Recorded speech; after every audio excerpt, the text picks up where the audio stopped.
Still says it's preparing on my screen share, so just a few more seconds, please. All right, we're live. Okay, great. Well, it is Wednesday, October 13th at 7 a.m. And I'm gonna call this Transportation Policy Board meeting to order. And Vina, if you could go around and see who's in the room with us, I'd appreciate it. I will. All right. So the chair of the policy board, can you introduce Writer, Mayor Lacey. our member from Olympia, Danny Madrone with the Olympia City Council.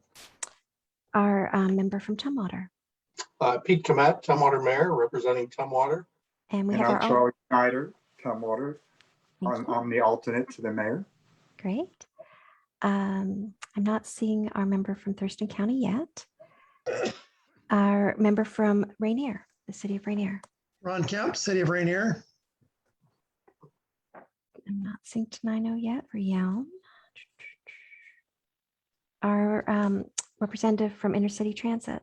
Don Melnick, board member.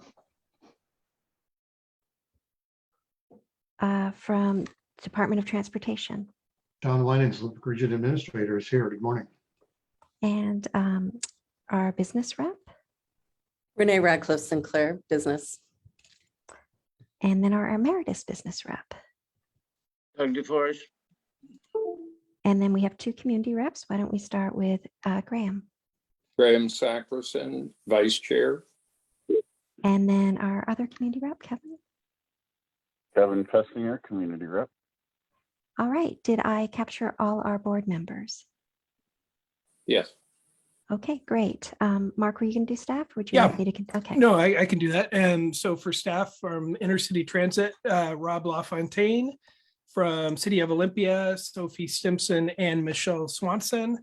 And from TRPC, myself, Mark Daly, Executive Director, Vina Tabbitt, Karen Parkhurst, Dave Reed, Berlina Lucas, Katrina Van Every, and Veronica Jarvis. And that's everyone, Chair. And you have some, do you have some announcements? I do have some announcements. The first one being that this is Doug's last meeting, and so we are looking for the representative to the Transportation Policy Board at Puget Sound Regional Council. We're going to send this out in the meeting summary, but just so folks know, if anyone wants to jot this down, because we're looking for volunteers to take over on this. They meet monthly. It's usually the second Thursday of the month from 9:30 to 11:30 a.m. They don't meet in August, just like we don't. And their next meeting is on Wednesday, November 10th at 9:30. And right now they've been doing all their meetings remote. Last I checked, they were using Blue Jeans, which is similar to Zoom. Doug, are they still using Blue Jeans for their remote meetings? Do you know? No. Anyway, we'll find out. They're doing remote meetings, and they don't have a schedule yet for when they plan to bring people in. So it would be remote. They will continue to have a remote option, but it's been really helpful to have a representative on up at PSRC. So hopefully we can get someone who wants to take that over, but we'll send that out in the after meeting summary. And then also I just wanted to mention briefly, we talk a lot around this table about the planning work that we do within our walls, but you all as our member organizations fund and support and implement some really important planning work for your jurisdictions, and all of it builds together to kind of help that form that network that I think makes our region function so well. And I wanted to point out that City of Lacey and Olympia both received Governor's Smart Communities Awards recently. For Lacey, it was for the pre-approved accessory dwelling unit plans. And that was the Smart Housing Strategies Award. And for City of Olympia, they won the Smart Climate Change Strategies Award for their Olympia Transportation Master Plan. And so congratulations to both of those, because that helps all of us in the kind of network of planning. So thanks for supporting your staff on doing some excellent work. Well, thank you. I really appreciate that. We're really proud of the work we've done with ADUs and Lacey. And it goes to show you, when you have a really good program, good idea, that the whole region benefits. And now our pre-approved ADU plans are actually being expanded by Olympia, and so they're taking a look at a few more plans. So there'll be even more options for the region when it comes to ADUs. And so we're really proud of that. And so, and congratulations to Olympia as well with your award too. That's what I have, Chair. Thank you. Great. Next up is the approval of today's agenda. Can I get a motion, please? So moved. Second, this is Pete. It's been moved and seconded. Is there any discussion? Seeing none, all in favor of that motion signify by saying aye. Aye. Aye. Aye. Is there anyone opposed? Then the motion carries and we have an approved agenda. Next up is the approval of the meeting notes from September 8th. Can I get a So motion? move. Get a motion from Don. Can I get a second? And I'll second that. This is Pete. Moving seconded. Is there any discussion? Seeing none, all in favor of that motion signify by saying aye. Aye. Aye. Is there anyone opposed? And we've approved the meeting notes from September 8th. We did not receive any public comments. Anyone sign up for public comment today? And so we will roll right into the Capitol Campus update. Karen. Hi, good morning, everyone. We're excited to talk about the Capitol Campus project, and I think that Vina is going to bring up some slides for us. And Veronica and I will be presenting on this topic. So, wait just a second, and I'm going to move you off the screen. I hope that doesn't feel offensive to you, but I'm moving you away so I can see my PowerPoint. So the short, snappy title of this project is the State Capitol Campus Transportation Demand Management Mobile Work Project. And we finished this report in June of 2021, and it is just about to be posted on our website. We had to go through several review processes for it. And so it's here now. You might remember over the last probably, I don't know, 10 or 15 years, we've been looking at telework. Hello, my name And is Marv Vernon. I'm with Comcast. I'm sorry.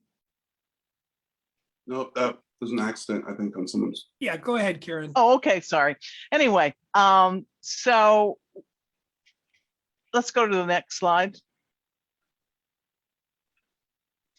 So this came about as part of our Tumwater to Mounts Road I-5 project. And so you know that Department of Transportation is really interested in practical solutions and looking at what's going on our highway system and what's the least cost and quickest and most efficient way we can do something about it. And so when we were doing the I-5 Tumwater to Mounts Road study, we didn't just look at let's widen the road, or let's add another road, or let's do a really big construction project. We looked at what could we do in the world of transportation demand management to maybe provide some efficiency right now.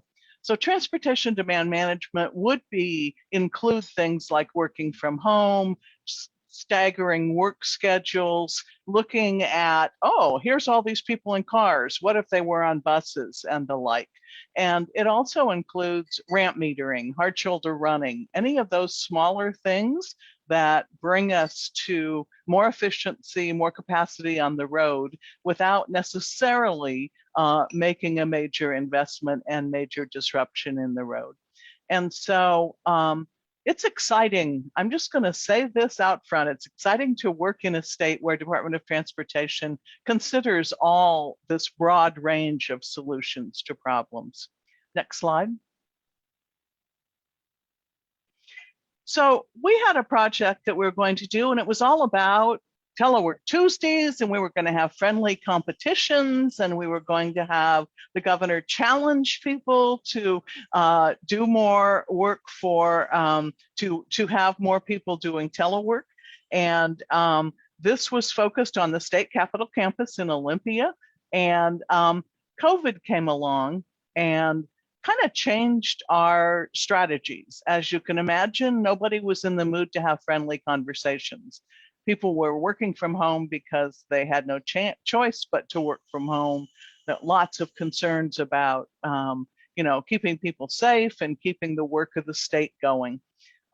It's also important to remember that this project came about from a grant that the city of Olympia put forward, and then they subcontracted with us to do the work, much of the work on it. And so, as you can imagine, we were scrambling with the city of Olympia, with everyone, to say, how do we make this work now? But what we also noticed is changes were happening that we'd all believed were impossible, that only 6% of, jobs really qualified for being telework jobs. And then suddenly 90% were teleworking. And so we really saw this as an opportunity as well as a challenge for everyone. Next slide. Our governor provided some information for the report that we did, just talking about how the telework and remote work is good for employees, but also important to move the needle on climate change, really proven that we can meet our business goals and still move forward with people working from home. We did a calculation based on saving vehicle miles traveled by 153 million miles, or 64,000 fewer metric tons of greenhouse gas in the air. So his statement was, this benefits employers, employees, our planet, and the community. If you were to look at, we're going to look at some data here in a few minutes, and Veronica is going to come on. But those of us who had the opportunity during COVID's early months, and for quite a while, to kind of be watching I-5-101 interchange, it was pretty empty. You could have had a party in the middle of the 101 interchange for quite a while. And so I think it's important to just remember what this change brought about. Next slide. So I'd like to turn this over to Veronica Jarvis, my partner in crime on this. Absolutely. Thanks, Karen. So I'm going to talk a little bit about the data, and some of you have seen some of this before, so I'm going to kind of cruise through it, but please ask questions if you have it, and feel free to follow up with me afterwards too if you want anything else. So this slide is showing the rates that employees thought they wanted to telework at the last time they were surveyed a year ago. So every year the state does an employee engagement survey, and they were kind enough to include a telework question this time that asked how much you ideally would want to telework. It will be really interesting, I think, to get the data from this current survey that they're doing right now. It happens every October for state employees. So, the comparison of the two, now that some agencies have started to return to the office, it will be really interesting to see how that has changed. So hopefully when we provide another update to you, we can look at if employees are doing or still want to do what they thought they wanted to do. Next slide. And as Karen mentioned, prior to COVID, according to our Commute Share Production survey, our telework rate for the local agencies on the Capitol campus was about 6%, which wasn't bad, but it wasn't great. And I think, as Karen mentioned, it's nice to see the capacity that we do have to telework locally. And as she mentioned, from the data we were able to get, around 90% of some agencies were teleworking, barring those that were in person for maintenance, enforcement officers, correctional officers, things like that. Next slide. And then this just shows you in the Capitol campus parking garage, what the zone parking levels were at. And the first 2 months you see in 2020 were a regular, the olden days of a regular in-person session in the beginning of 2020, and that the capacity in the garage was up at about 85%. And then you see in January 2021, the most direct comparison you can have right now is 83% full compared to in January 2021, it was 17% full in the garage. So the remote session, as well as all the teleworkers not being on campus, really makes a huge difference in volumes of vehicles on the campus. And most of those we do assume are single occupancy vehicles. And the goal of TDM is to take those off the roads. And I would say there's pretty clear evidence that we did it. So I think that's exciting. Next slide, please. And this slide shows, I think I've shared this before too, the traffic volumes at the roundabout, right, going on to the Capitol campus from the freeway at 14th and Jefferson. And this was, again, great data provided by the city of Olympia. And we saw a big drop down to about 70% reduction in flow through that intersection right at the lockdown. And then it climbed up steadily, but just the most recent data is showing us that it's still hovering right around 50% of its former volume. So we're really seeing that has gone low and stayed low. So people are continuing to stay at home. Next slide, please. And I think I'm going to let Karen take over here and talk a little bit more about some of the report. Okay, thank you. So we have a picture here of Representative Barkas, who we have been working with for some time. And I remember the meeting when we were talking about bike and ped and multimodal infrastructure and roads and the like. And we had a conversation, and he said, when you talk about bike and ped and cars, transit and cars, then this makes sense to me. So it's not as though we're going to not support our vehicle traffic anymore. We're going to support all modes. And I think that's really an important consideration as we move forward, that this isn't about saying that people shouldn't drive or can't drive. This is really saying we need to support everyone who is out there trying to use our road system. So as part of our effort, the director or the Secretary of Transportation basically kind of threw down in the report to the legislature on transportation and said we were doing this study and we thought that we could make improvements in I-5-101 in particular by doing this strategy. And so this is a quote from Representative Barkas that said, hey, you convinced me this worked. I saw those numbers and this worked. Now, I think it's also really important to say, because change is really hard. There are downsides to telework. There are that we won't know for a while.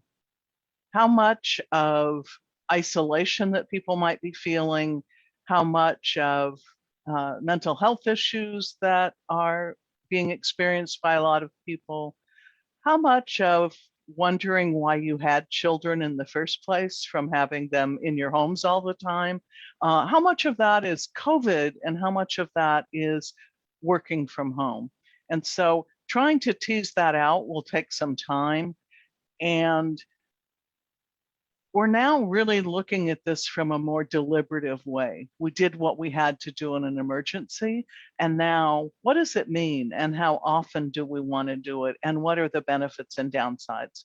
We also know there were some downsides for our community by having a remote session.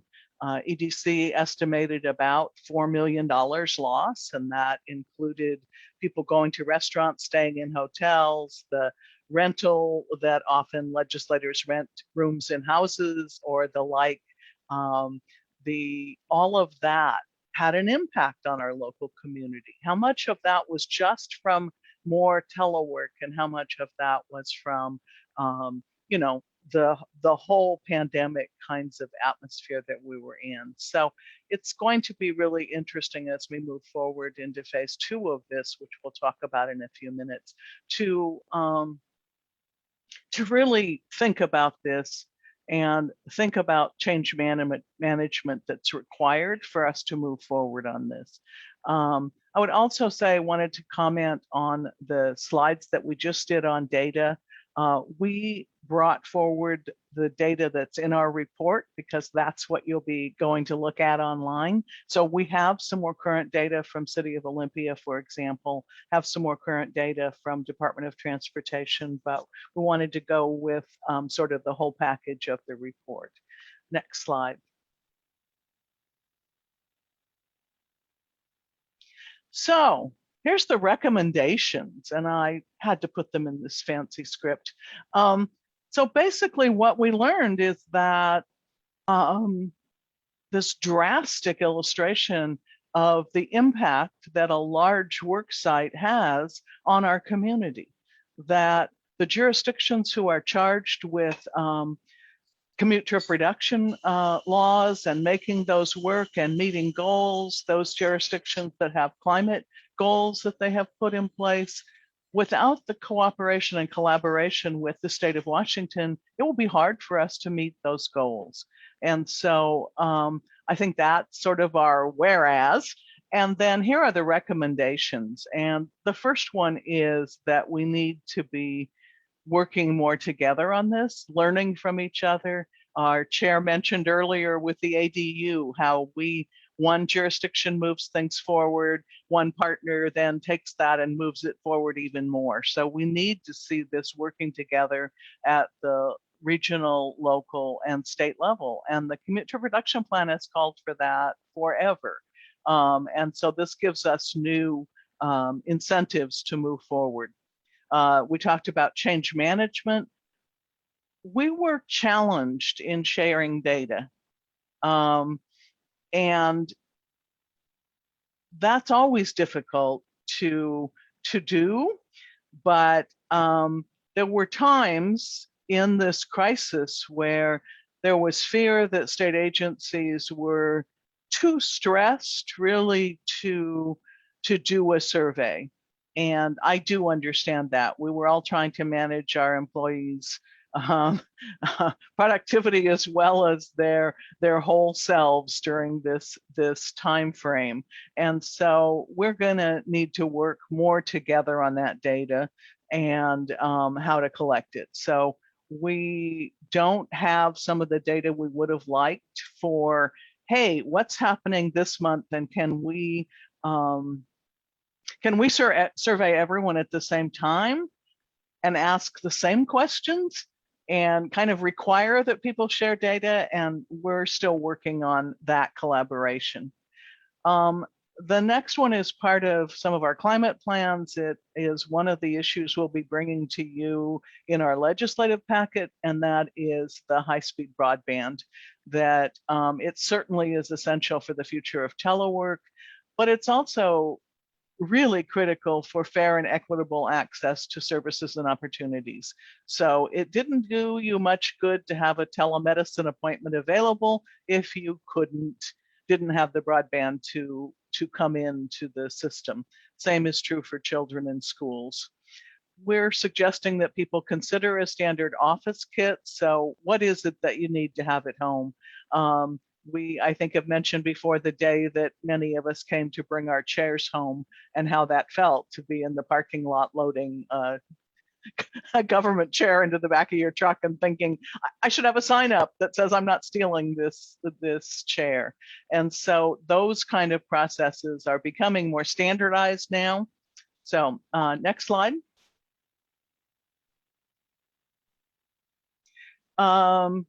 One of the things that we recommended, and really Veronica should be saying this because she is the daily parking person. In the past, people have had to buy a monthly pass. And that monthly pass is great and convenient and all kinds of things. But it also, I just purchased this pass. I just spent money on this. I intend to drive every day and park here every day. if for no other reason than to get the most out of this parking pass.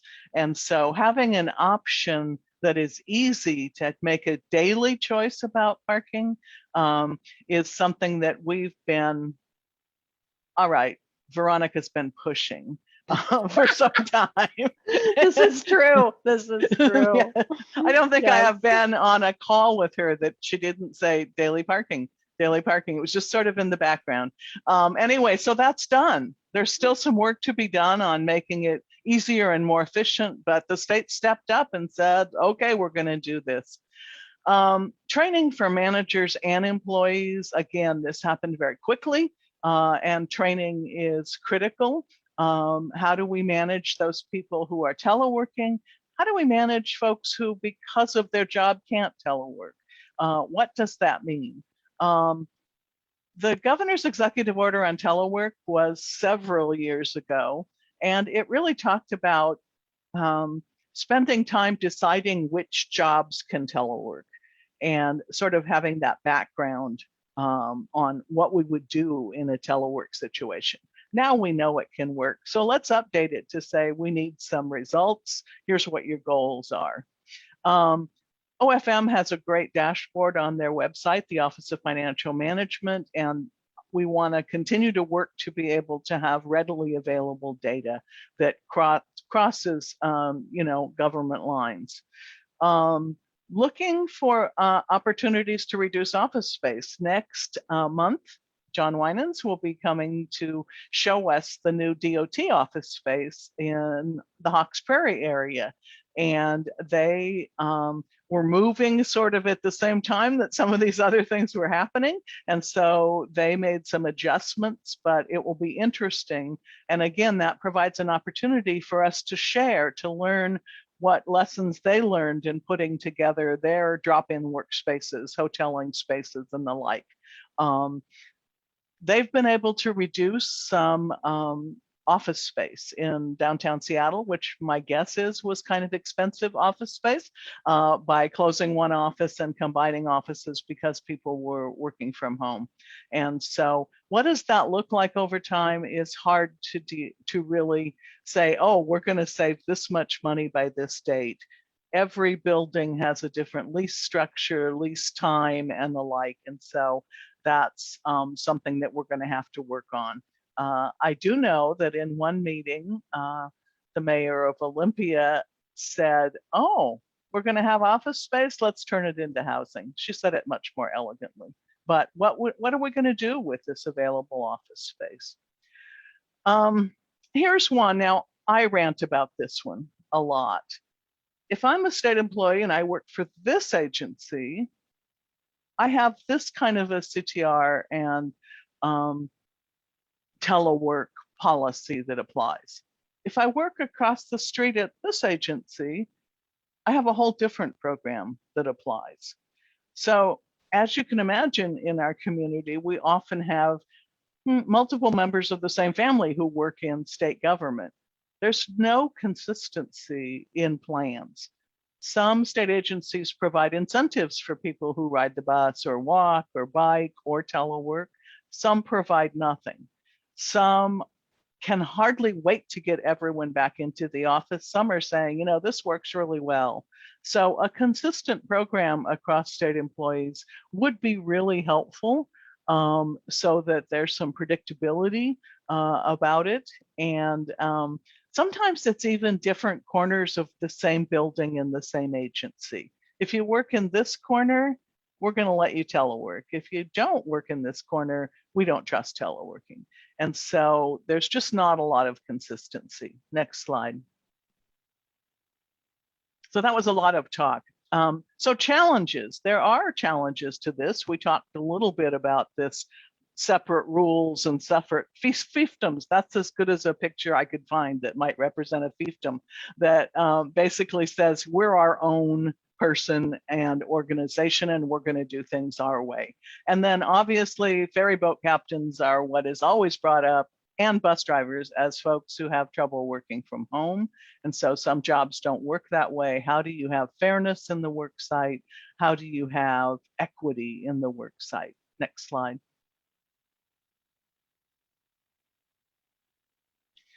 So this is just some quotes that I think are exciting from our mayors, from our council person, Board of County Commissioners, from Inner City Transit. And we'll send this slide presentation to you in the after meeting summary so you can read them. But it really is all about working together with our state partners to move forward the needle on climate change, greenhouse gas reduction, providing opportunities for people, and sharing data. And next slide. So just some great things. And apparently if we work together, we can solve some gnarly problems. And, you know, transit can be part of this. What if you go to work 2 days a week in the office? Why don't you take the bus those 2 days and work from home the other time? So there isn't a one size fits all solution. Next slide. So I'm going to turn this back over to Veronica for this part because we're not done. So we finished the first 2 years worth of work, and now we are into phase 2, which Veronica will be the lead on. So back to you. Yeah, thanks, Karen. So in phase 2, we just like Karen said, we want to work on what we saw come out of phase 1 as still being barriers, and then as people do return to the office, just trying to work with them to figure out the best hybrid schedules that work for the different agencies and see what's most productive for people locally. And another thing that we really want to do with this second phase, the first phase we used state money, and this phase we're using federal money. So this is for the next couple of years. We're going to collect some consistent data. That's one of my things that I'm very excited about this time. This time we'll be able to hopefully use some of the commute trip reduction survey data, because we'll have at least 2 cycles of it for some comparison. Obviously that's a challenge. That was a challenge last time when we didn't really have a baseline to work with, is you don't know what you're comparing things to. It's going to be exciting. I love good data. It helps tell the story. It helps paint a picture. So our first commute trip reduction survey of this cycle will be actually next month. So then I'll start being able to provide some data on what people are doing as far as telework and other modes now that the pandemic has changed their habits. Next slide, please. Excuse me. We also will have that comparison of the employee engagement survey from this month. And then just another note about, you know, I think Karen mentioned, we really did have trouble trying to get any data during phase 1. So really trying to focus this time on what we can do and what we do have control over, and then working with that data. But we will continue to use the data that we got during phase 1 of parking counts on the Capitol campus and traffic counts from the city of Olympia, who've been kind enough to continue doing that for us through phase 2. So as always, we collaborate with all the partners across the region to do the commute trip reduction survey. And it's going to be different and crazy because everyone's out of their usual habits. And I keep getting questions of, should I include all these employees that are teleworking and they're not really at home because they're not commuting? And I tell them, yes, of course, because telecommuting is a type of commute. So it's a lot of changes. And as Karen mentioned, change management for people to just get used to how to look at these employees. So next slide, please. And as Karen also mentioned, you know, there's the return to work or return to office. I really try and use the phrase return to the office because you hopefully have been working the whole last 2 years. I know I have. So you return to your physical workspace, whatever you want to say. But some agencies are starting to do that, and we're doing our best to track what agencies are doing on that front. And as Karen mentioned, you know, some of the outcomes of this project I would hope to see is what are the barriers still? Do we need to have a telework policy? Do we need to work more with unions on establishing something that is fair and equitable statewide? for all for all state employees. Looking at those options, or do we need to work on legislation that makes these things happen? So really trying to figure out what the barriers are to continuing the telework gains we've seen, and just seeing what kind of assistance we can provide to get there. Next slide, please. And before we start talking about the next slide, I was just going to suggest that Veronica might want to mention that we're not the only state that's doing this. And so we're not just looking within. Yes, absolutely. I did some extensive outreach to other states this summer, and the states of Utah and Tennessee, I worked with to do a presentation about telework for state governments. And it was really eye-opening to see how states with definitely different political landscapes than Washington state were really advanced on telework. The state of Utah has probably one of the foremost telework programs in the country. And they've been very consistent about doing it for all their state agencies in a very methodical way. And our state has certainly learned and used a lot of their work. I know WSU is working on a project for rural telework and getting more rural broadband. And they are using some of the resources that Utah has to train remote workers. And they also have a manager training. And those are the kind of the resources and collaboration that I think is really exciting, because if something that is the outcome of our project is managers are still holding back on letting people remote work, maybe we need to invest more in some of that management training. But hey, look, it's already out there. And now that we know people can do remote training very effectively, we can use other people's resources and not have to recreate the wheel. And that's the kind of efficiencies that I love seeing come out of the switch to remote work, is just not having to do everything again and using other people's resources. So we'll definitely. Did Utah just get started before? So us? Were they ready to go? Like, great question. Yeah, at the end of 2019, Utah had already embarked on a statewide telework project, or they planned to move everybody they could to telework because they had air quality issues in Salt Lake City. And their impetus behind their project was air quality issues. And because they have a big inversion in Salt Lake, they're surrounded by mountains and they had terrible air quality. And so they were trying to figure out how they could move the dial on sending people home whenever the air quality was worse. And so that's how the project started out. So they started that at 2019. So they were starting to work through all their state agencies with setting them up with training and all the equipment needed to telework. So yes, they were ahead of the game, but they've really come out as an all-star in remote work. And that effort was led by their lieutenant governor. So it really came from the top in Utah. And I think that's part of their success, is that they had a consistent policy statewide that everybody was doing the same thing. And Tennessee was similar in that they had a policy statewide, and it was agency by agency, and they all were using the same metrics and things like that. So it was easier to track and see their progress too. But I think those are fascinating comparisons because, as I just think they're very different states and parts of the country than us. And I think they're a good goal for us to get to here in Washington, especially when we are so focused on trying to reduce greenhouse gas emissions in our area. I just think it's a really good example. May I add one comment to that? Please. Briefly?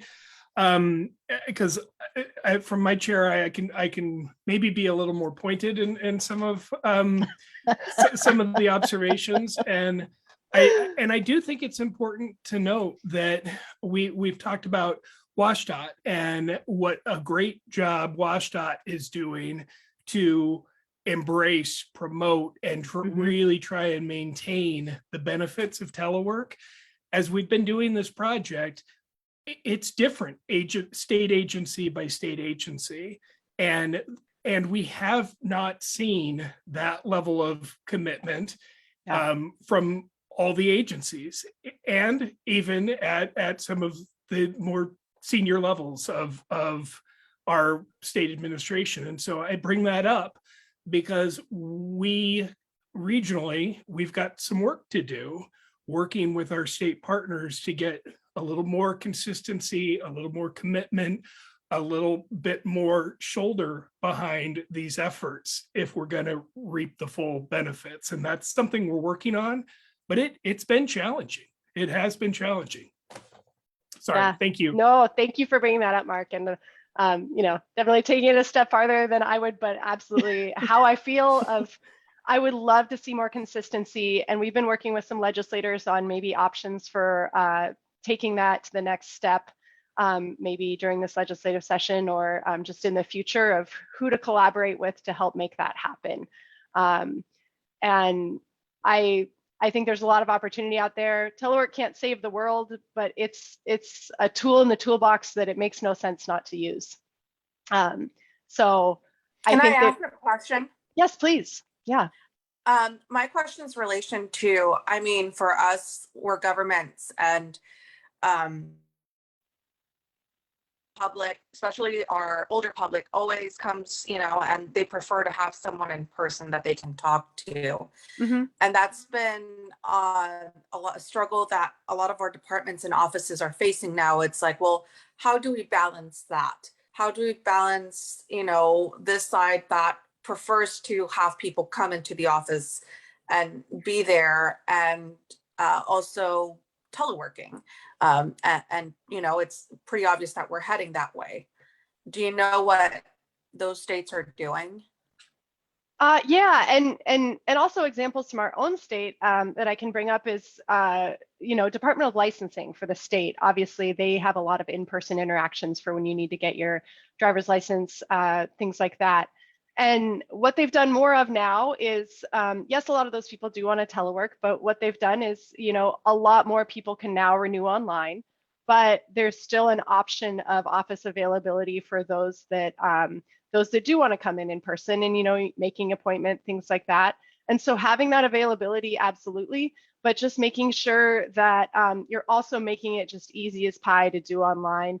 So more people have the opportunity to do that, and you can reduce your customer service in time, FaceTime. And that's something that's great for COVID protocols, obviously also, so you have less people in the office. But those options of just making sure you have availability in the office, but you don't have to have as many staff there, I think is how most of the states that I heard of that were providing customer service were doing it. And also lots of remote options too. But you're right, the face-to-face is so important for some people. And I know that those states were still allowing some in-person opportunities. And some state agencies I know over time have also allowed people to shift their hours so they can be open later or earlier, and that can provide more equity in people having access to the office, in the sense of people who can't leave their job to go to the Department of Licensing to deal with something might be able to do it before work or after work. So that's one of the ways that some of our state agencies and other organizations have done that, trying to keep that in person, but making it a little more flexible to fit in with people's schedules. Pete, you have your hand up? Yeah, I do. I had just a couple of observations and potential things that suggest to follow up on. One is great stuff, very interesting. I would encourage you to try to figure out a way to distill this down to maybe a 1 or 2 page sheet that sort of highlights the impact on some of the data, but more importantly, some of the recommendations. Key recommendations. It would be nice also, although I know it's not within your scope, but to look at, we've got a lot of state agencies in Tumwater. It would be interesting to see how remote agencies are handling some of this. It looks to me like one area that you might, or one area in particular, you might want to look outside for some help, and that is what kind of employee support. We mentioned mental health or whatever, when employees have crises at home, they have the ability to go to a place to get support. What what might that look like?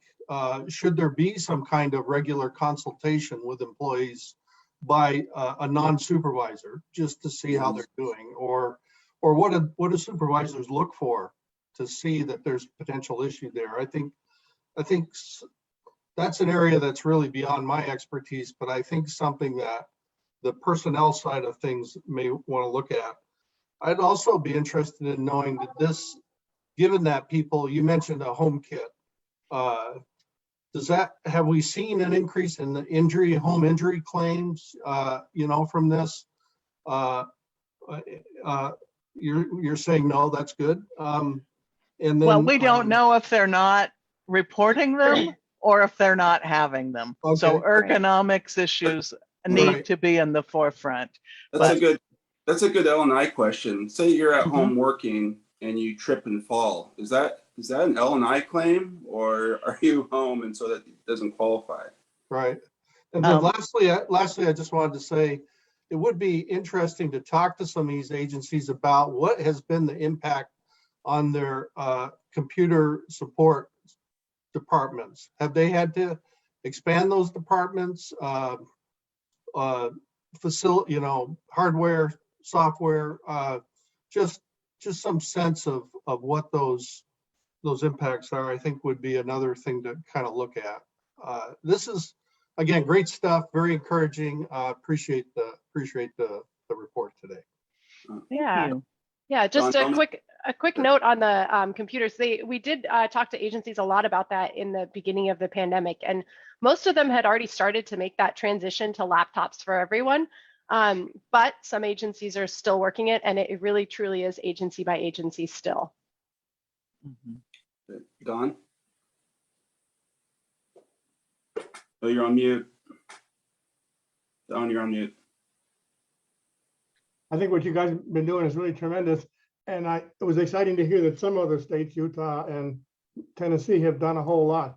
I was just wondering if there would be an opportunity, sort of a rational approach, peer pressure, to look at the kind of jobs in those states where they have done remote work and what those roles involve, and compare that with, it would sort of be rational. They're doing it in Tennessee, and here's for these kinds of jobs, even Washington Department of Transportation here, so that leaders of the various state agencies can have a little more rational incentive to look at, if they're doing it in Utah, why are we different, kind of a thing might be helpful.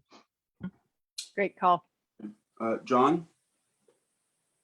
Yeah, thanks, Andy. Karen, Veronica, great job. I mean, there's a lot of great information, and I've been sort of scribbling a couple of notes here and there, hoping to maybe answer a few questions that have come up in this discussion. And Secretary Millar has set a goal of 40% telework in the DOT going forward.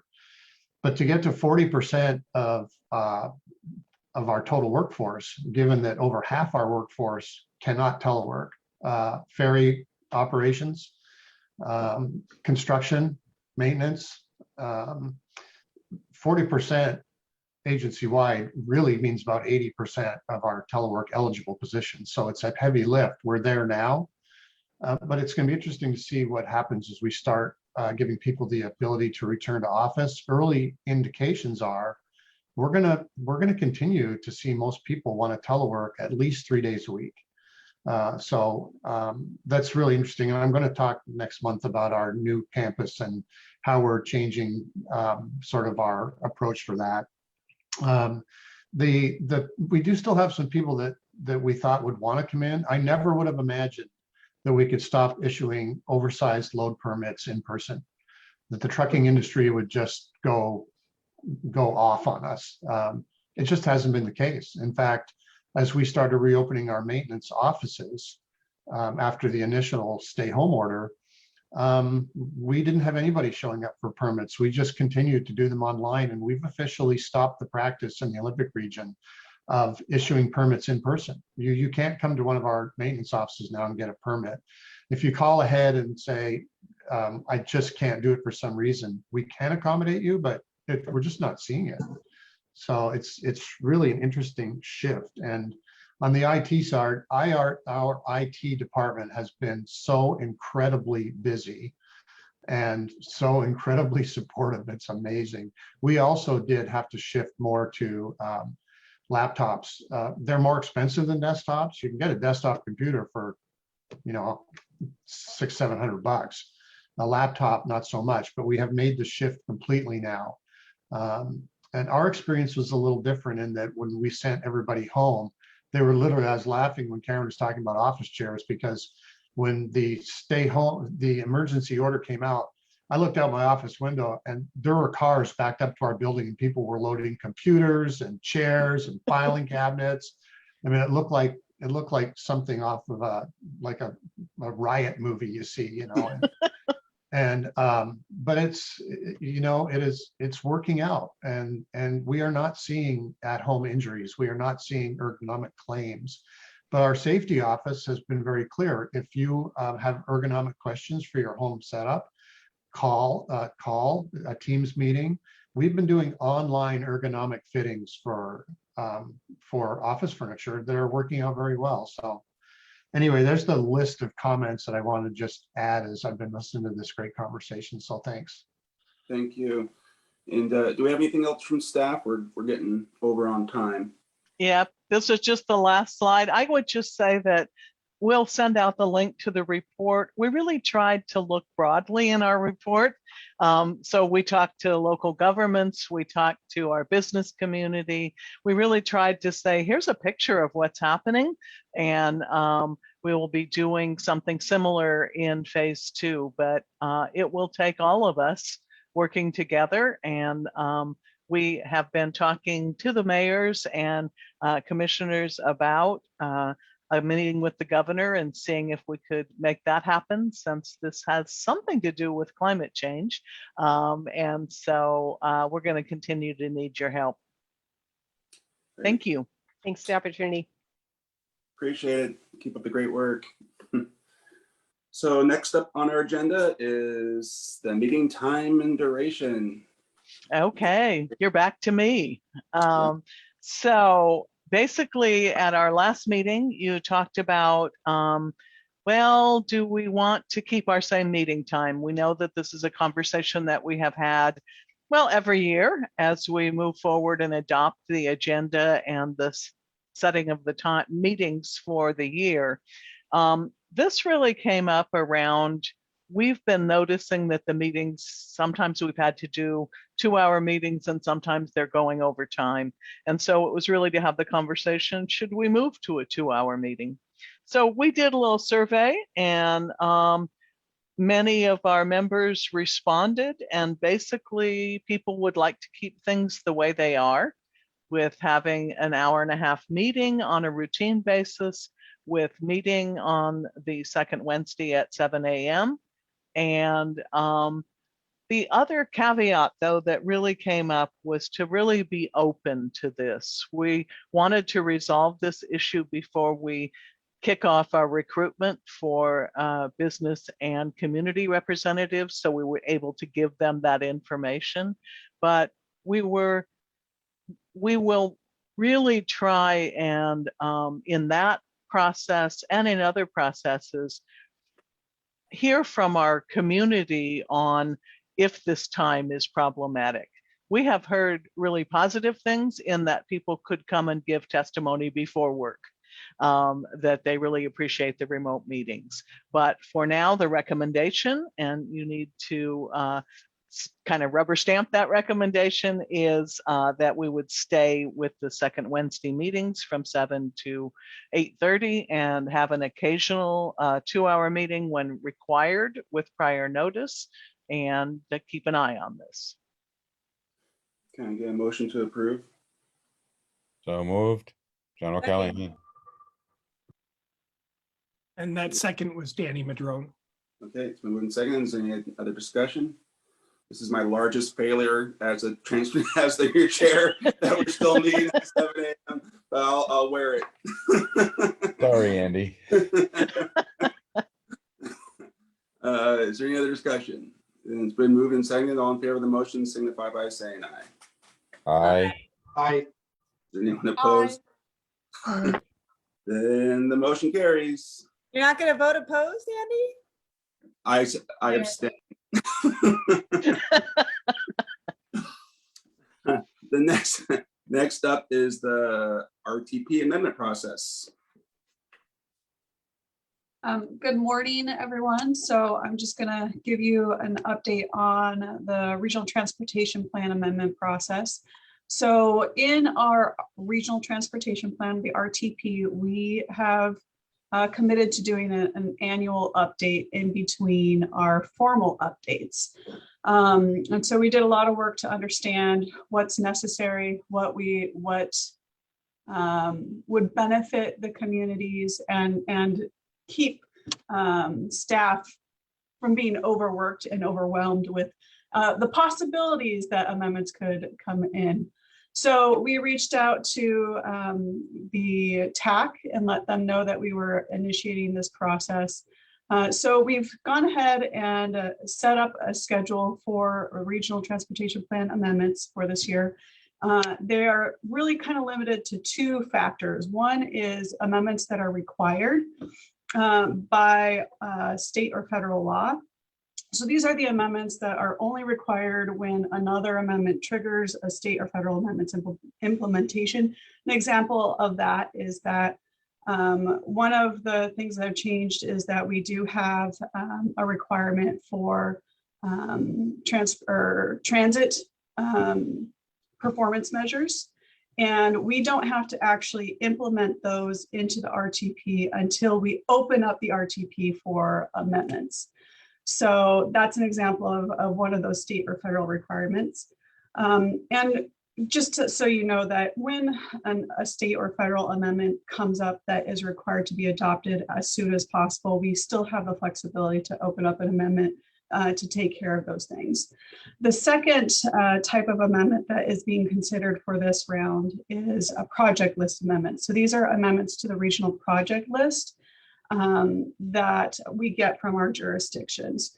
So it has to be either a new project to be included in the RTP or an unimplemented project to be removed from the RTP. So a project that's been completed isn't going to be pulled out at this time, but if it's a project that you are not going to ever start, or it's changed so much that it doesn't make sense to have it anymore, those are the type of amendments that we'll pull out.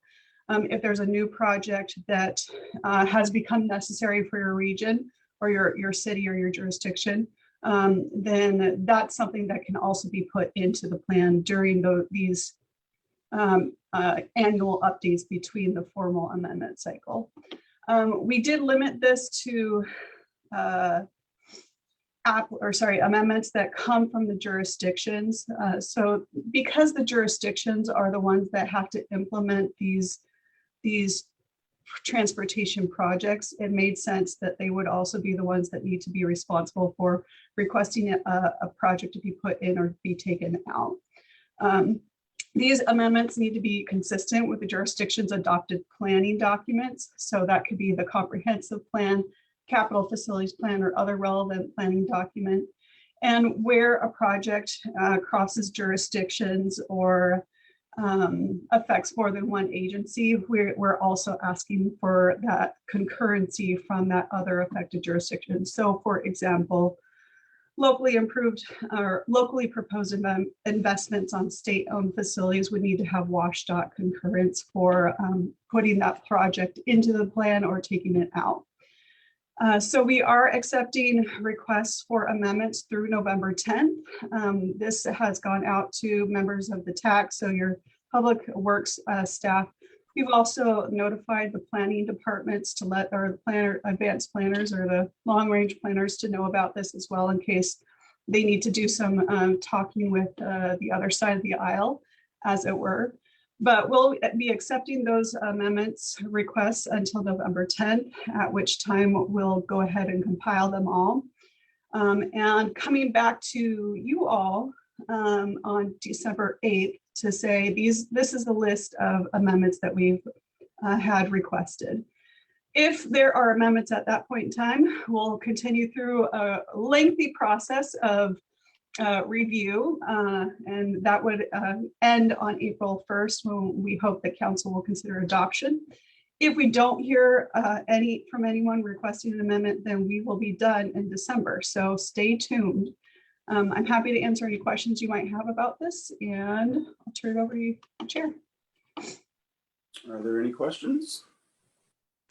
This is Pete. Just a comment. I know this is beyond the scope of what you're doing this year, but I do think the lessons learned from the last presentation, telecommute, some of the highlights of that probably should be captured in the RTP at some point under the policy discussion around that. So I'll just leave that. I'm sure there'll be other changes in technology and maybe progress on regional rail and who knows what else that'll eventually need to be worked in. But I think that's something that I hadn't really thought about that maybe would be a good add to the regional plan at some point.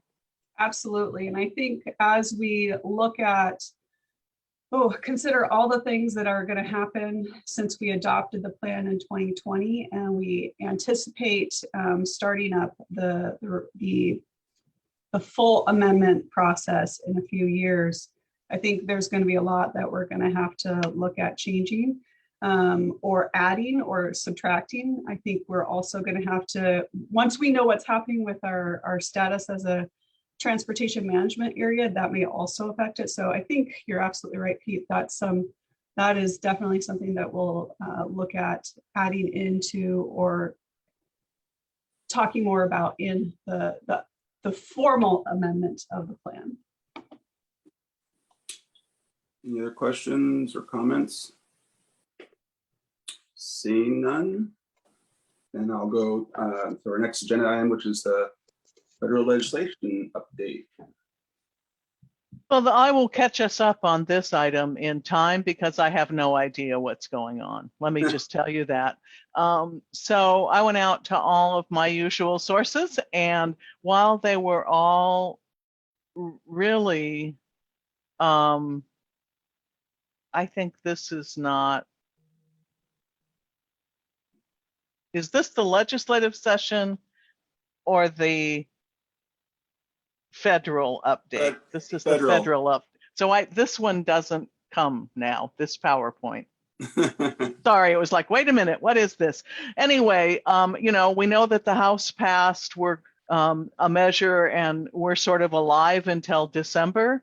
But the people that I talked to 2 weeks ago who were very optimistic that things would move forward quickly and we might see a new transportation package, were no longer optimistic. And so I think this is the way your federal update will be. We often will know something and we often will not know anything about what's going on. So that feels embarrassing. But I went to the League of Cities, I went to National Conference of State Legislatures, went to CTAA, all of our usual sources. And it's really interesting to me how willing they were to speculate up until about a week ago.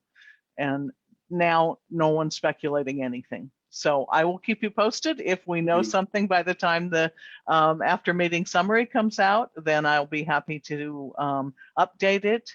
If anybody else knows what's happening in the federal government, we'd be happy to entertain a conversation about it, but it's really up in the air.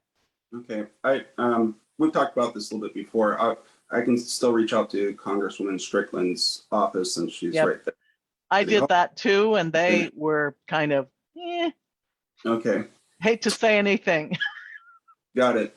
So we'll just have to keep an eye on this. What we're hoping to do is get, once something is passed or pretty close to being passed, to have a better understanding on what's in it and how it will affect, of course, our region. So we'll just have to stay on it. Yep. So I'm sorry I don't have better information today. Okay, no problem. Then I'll turn it right back over to you again for our member recognition. Okay, now we should have a PowerPoint. The Doug DeForest PowerPoint.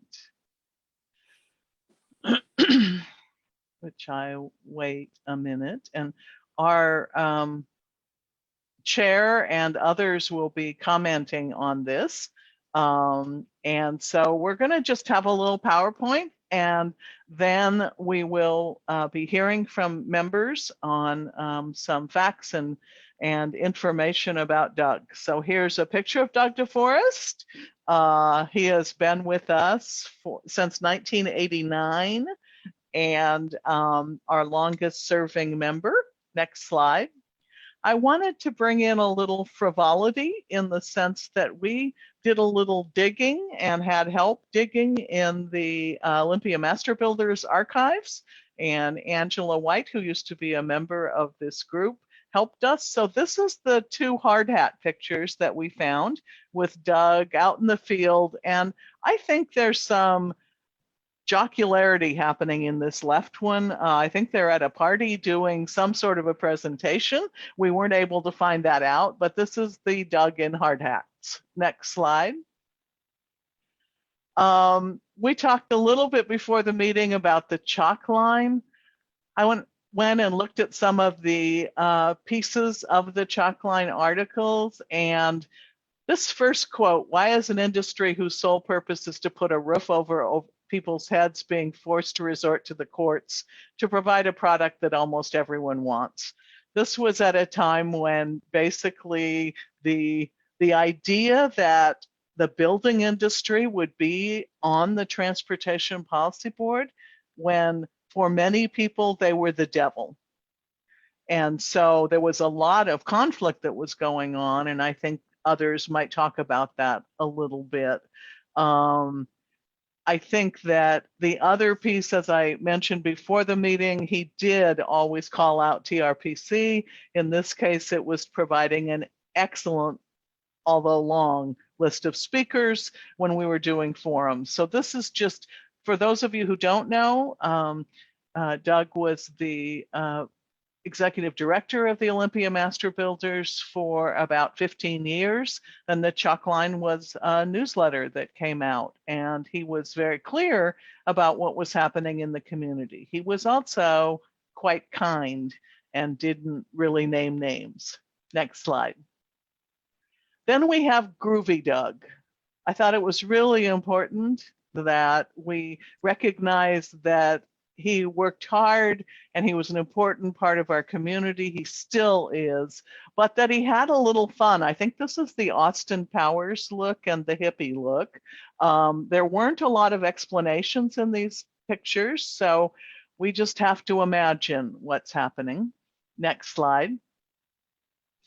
This one, I hope that somebody is going to tell a story for us about Doug eating crow at Intercity Transit. And I would like to thank Intercity Transit for finding this picture. Okay, I'm going to turn this over to our chair and our leadership to make some comments, and anyone else who wants to comment. Great. Does anyone else want to start first? And I can wrap up. Well, I'll say a few things first of all, Doug, it's been a pleasure serving with you. I really appreciate our relationship over the years. I know we didn't start out on the best foot. I think we've probably go back at least 25 years, maybe even more than that, with my role on the council. And I was one of those that didn't really think it was a good idea that you come to the policy board, but was quickly, I think, found otherwise. And I think you really took off that OMB hat and really added a good business regional perspective for us all. And so I appreciate that. I think one area in particular that I remember was the vision reality. You really pushed for that. Are we actually achieving what we wanted to achieve? And of course, that ultimately led to the Urban Corridors Plan and some of the work that now are required on a statewide basis in terms of the buildable lands and those sorts of things. I appreciate the work you do up north. I think that's a thankless job. I've gone to a few of those meetings up there, and they basically ignore us down here. So for you to go up there and tolerate that and try to get a word in about us, I think is really been a great thing for us. And so again, I just want to say, I think you've added a lot to the board.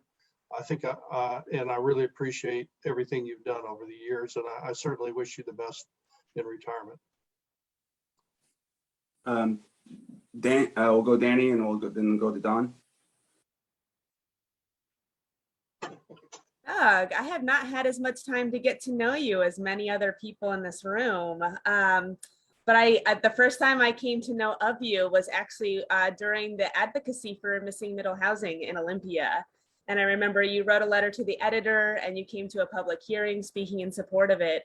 And someone said, "Are you sure that's the side you want to be on with Doug DeForest?" And I said, absolutely, because the whole point of that Missing Middle campaign was to bring unlikely friends together, which meant the building community and environmentalists and climate change activists. And so that's when I first came to know of you. And I was so grateful that you showed up. And these past couple of years working with you on this board has been really enjoyable. And I've learned so much from you. And I just hope that when I'm 90 years old, I bring the same kind of energy and passion to the local community that you've brought. It's been such a gift. So thank you so much, Doug. Don?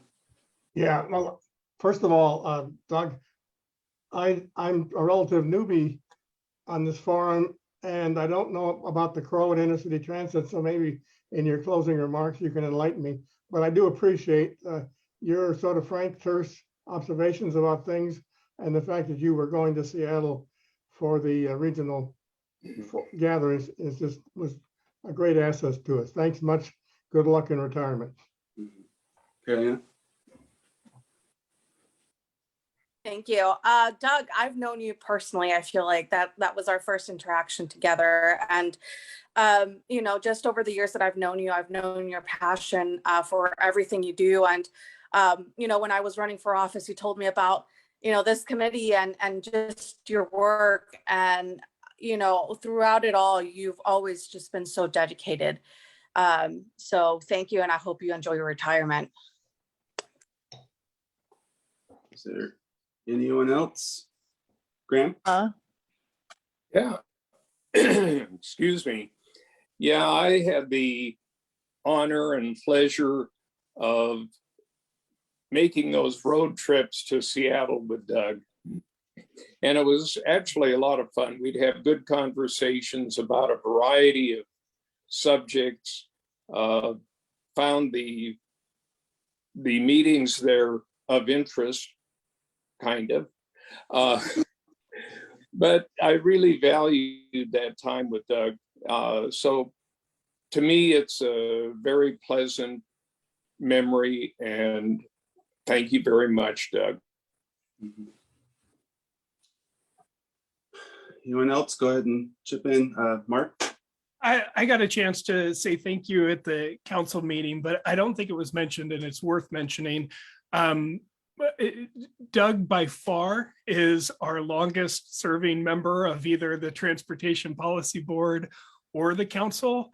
And I just want to say, and since I've been in this role for about 5 years, there have been a number of times where I've received a call from Doug just saying, "Hey, I want to make sure you know about X, Y, and Z," and call him back, get the details on it. And he is always watching. And I mean that in the best way. And so forthcoming in here's what I see, here's what I think, here's what we can do. And to have been on this board and for longer than anyone, to be serving and until 90 years old. And I hope that's okay to say, Doug, because I think you should be very proud of that, is really inspiring. And I feel very honored to have gotten to work with you over the past 5 years, Doug. And I have greatly appreciated my opportunity to learn from you. So thank you. Chair, I'd like to bring forward a couple remarks from other people who were not able to be here today.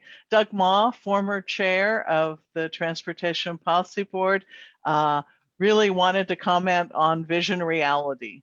There was some conversation about some secret IHOP meetings that happened before it even came to this table. I think that Thera was involved with those and others. And so that was that challenging time when Doug helped us to say, we're 20 years into growth management. Is this where we thought we'd be?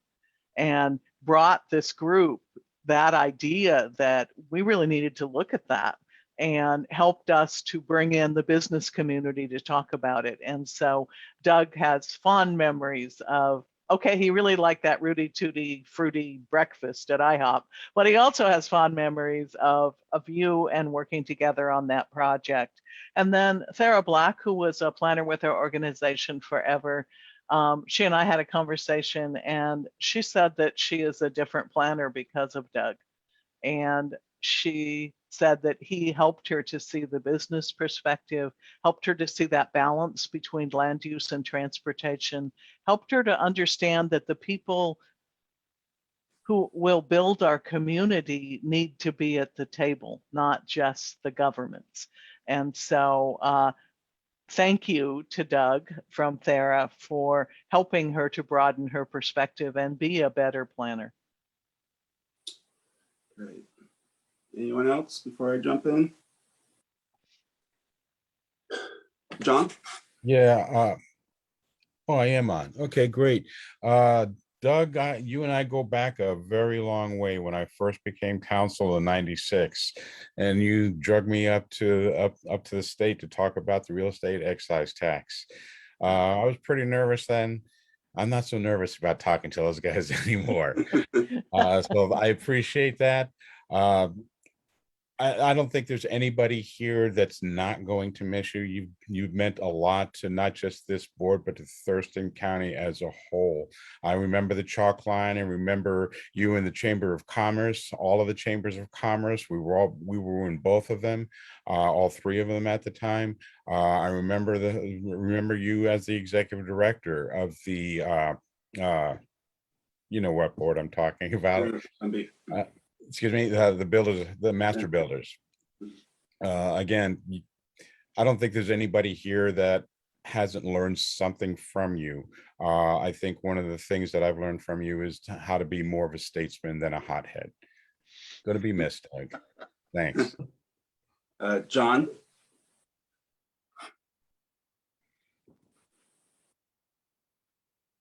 Oh, there we go. Doug, you and I have a couple things in common. We members of this board, and we made the monthly trek up to PSRC. And I'm on just a slightly different approach. I just want to deviate from those commonalities a little bit. And as a resident of this community for over 12 or 20 years, I just want to thank you for the public service element of what you've done for me as a resident, and for thank you on behalf of all the people who don't realize that live in this area. You know, how much you have of your time you have devoted to us. And so I want to thank you for that. It's public service is often unrecognized, especially for folks like you who toil in the background for most people, but I just want to say thank you. And I greatly appreciate it. Great. Well, looks like I will get the chance to finally. There's one more. Oh, perfect. Go ahead. Looks like. Doug, Yes, this is Kevin Dragon. Our paths crossed about 20 years ago when I was a young engineer and I arrived in Thurston County. I went to work for the county government there and kind of worked in the stormwater arena. And I can say that your name was well recognized as someone who worked hard, diligent, and kept us on our toes, if you will. I wanted to just thank you for making our community a much better place. Your contributions are greatly appreciated, and your fingerprints are well established in this community by what you've done. And thank you so much on behalf of me and my family for your contributions. Great. I think that's everyone. Well, so I think it's a very honest comment to say that Doug DeForest is one of the most influential non-elected officials that we've ever seen here in Thurston County. And let's let that sink in for a second. you know, for Doug to have given so many years of his life for the betterment of his community is beyond admirable. And I distinctly remember when I was first running for Lacey City Council and first got, was trying to get elected, Doug reached out to me, and we had conversations early on what it's going to take. And a lot of people did not think I was going to get elected when I was running for city council. And then, when I did get elected, I was at the time the youngest elected official in Thurston County, which is hard to believe now looking back on it. And one of the first things that, Doug would say, hey, the policy board that you need to get involved in Thurston County is the Transportation Policy Board. And so became my number one choice. I wanted to be on the Transportation Policy Board. And then real early on, we needed, since Graham had gone off the council, we needed someone to be the representative to Peters Sound Region Planning Council for the Growth Management Policy Board up there. And so, once a month, Doug and I would drive up to Seattle, and we did that for 2 years. And those drives up to Seattle were some of the most informative times in my early public service career that really did shape how I become an elected official. The perspective that Doug was bringing, the history that Doug brought to the region on a whole host of issues was really sort of unparalleled. It's like I had, this historian next to me, giving me his, opinion and background on how we arrived to where we are at and the decisions that were made. And it was history that I wouldn't have gotten from almost any other person in Thurston County. And so I always look forward to driving up with you, Doug, and getting all that information so I could be a better elected official, so I could better represent Lacey, so I could be a better representative on the Transportation Policy Board. And it truly was one of the most influential people in my elected official life was Doug DeForest. That is, I can say that without a doubt. And so, I can't really fathom you not being on the Transportation Policy Board and be able to turn to you to ask you for all the history on how we got here. Now, it's hard to believe it's been 12 years later. I've been on the council for 12 years on Transportation Policy Board. It just doesn't seem like it's possible. I feel like the young kids sitting next to you on the way up to Seattle still. But I just want to thank you for all you've done for our community and all you've done for me personally. You've always taken my call. You've always reached out to me on the big issues, and I've always taken your advice. And so it's always meant the world to me. So thank you so much, Doug. You definitely will be missed. And I can't imagine there's ever going to be another Doug DeForest, in our region. It's just amazing what you've been able to do for our community. So I'll turn it over to you, Doug. Well, yeah, you flatter me and you embarrass me almost, but I want to turn it around and say that I've appreciated the opportunity to be on this board and particularly the opportunity to be associated with all of you here, all of whom I have the greatest respect for and always will. And I've commented on this before at other times that although the primary people on this board are elected officials, it is to the credit of all of the members and the leadership and so on that this is a board that works, and it works well, and it doesn't have a lot of petty politics, and I think that's a credit to all of us. A couple of comments I'd like to make. The first thing is John O'Callahan and Ann Bergman, who was at that time the deputy mayor of Lacer, are the two people who really pushed me and helped me get on this board. And Pete's right, when he came in, there was a certain amount of, I was sort of a stranger, And I remember that Peter and a couple other people made some cracks about impact fees and because they figured I'd rise to the bait and talk about that. And I ignored it and didn't pay any attention. I paid attention, but I didn't do anything. And after a couple of rounds of impact fee statements at various meetings, they gave up on that subject altogether. And, I would like to comment on the Eat Crow deal because I got very involved in the transportation, what was happening with intercity transit and so on. It was very active in the whole process when Graham was the chair, I believe, of the transportation, the intercity transit board. And they got into a lot of trouble. And eventually they brought in some consultants and made an awful lot of recommendations and made it major changes in the way intercity transit operated. And I commented at the time that I'd been in the consulting business and I'd never seen any agency, public or private, that adopted as many changes and made as many changes as they did. And that's helped them. Their policy road they set on has been helped them ever since. Shortly after they made all these changes, they went back out to the public for another bond issue, and I thought it was a little premature, but they plowed ahead and did it anyway.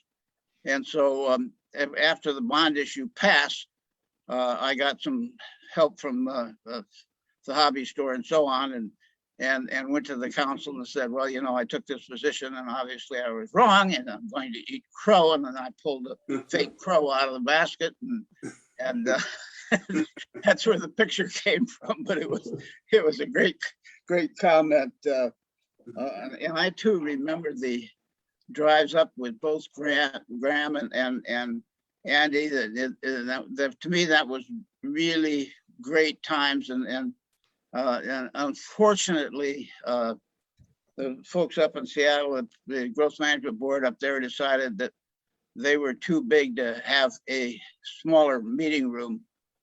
There's two big meeting rooms up there, and they were using the smaller one for growth management and the larger one for transportation. And they decided to change the dates, and that broke up the two people driving up, and that also broke up the fact that they drove up alone now, not in the carpool lane, which was if they could drive any better, I can tell you that. In any case, you know, I in closing, I believe that, you know, I've always believed that those of us who are born and raised in a society in which good things come to us, and certainly in my case, a lot of good things came to us in terms of education and so on, that one of the reasons I joined the Navy was I felt that every young man ought to spend some time serving his country.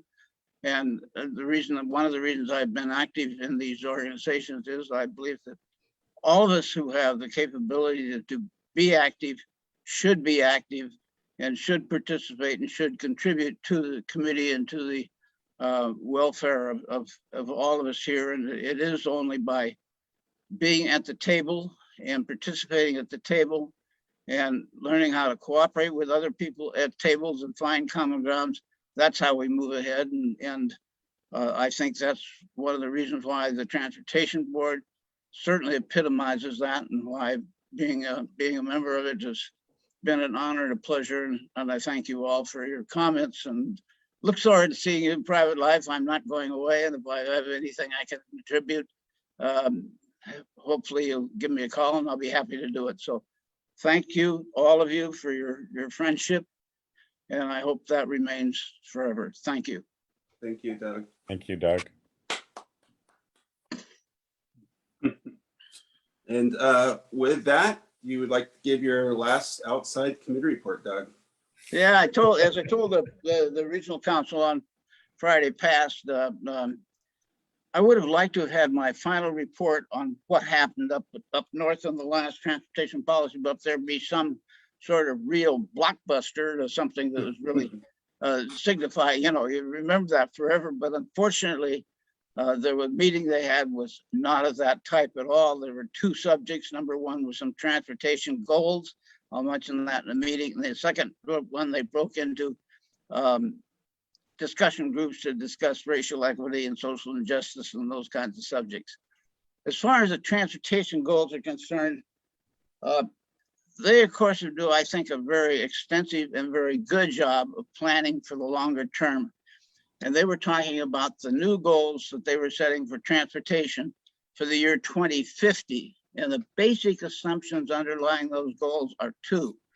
Number one is they're assuming that there would be a doubling of the number of jobs available in that area. And it's based on the assumption there's a 40% increase in population in that area. If you stop and think about that for a minute, that means they're thinking about a heck of a lot more people commuting, not living up there, but working up there, and obviously commuting. And if you look at the maps, and I see the TV every morning, the traffic patterns, planning, and the disruptions and so on that occur. And frankly, it doesn't look any better. It doesn't look like it's getting any better at all. It probably won't get. If their assumptions are correct, it has big implications for the whole transportation system, both from the north and the south. We'll see how that works out. But anyway, the two things that they're showing is they are projecting significant decreases in vehicle miles traveled, and that of course is largely due to light rail, Sound Transit, which is, as you know, is now finally beginning to put a lot more service on, and then of course the change to electric cars and other electric vehicles, and that helps the air pollution situation. So anyway, those are the two subjects discussed, and as usual, it was an interesting meeting, but I don't go into a lot of detail because, frankly, in my reports, I figure that what you're really interested in is what's sort of the broader approach to what they do and are doing, and the little details of all the numbers would go in one ear and out the other. So it was always a pleasure to go up there, and I do believe, and I discussed this a little bit with Mark, that we need to be more active up there. There's too few of us that they know.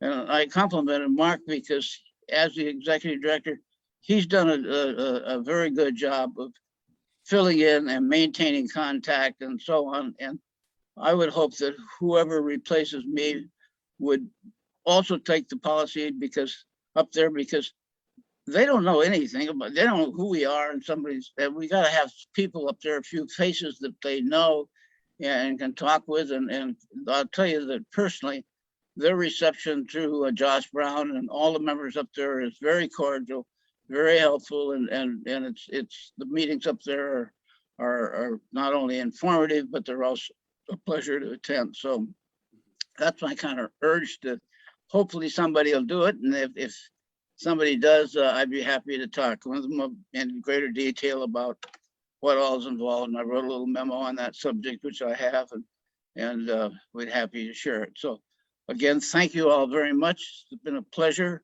and I look forward to the good things that I know you're doing and will continue to do. Bye now. Well, thank you, Doug. And with that, we've reached the end of our agenda. So without objection, I'll call this meeting adjourned. Non-debatable motion. See you. Needs to be seconded. Non-debatable that needs to be seconded. We'll see you. Thank you. See you, Doug. Yeah.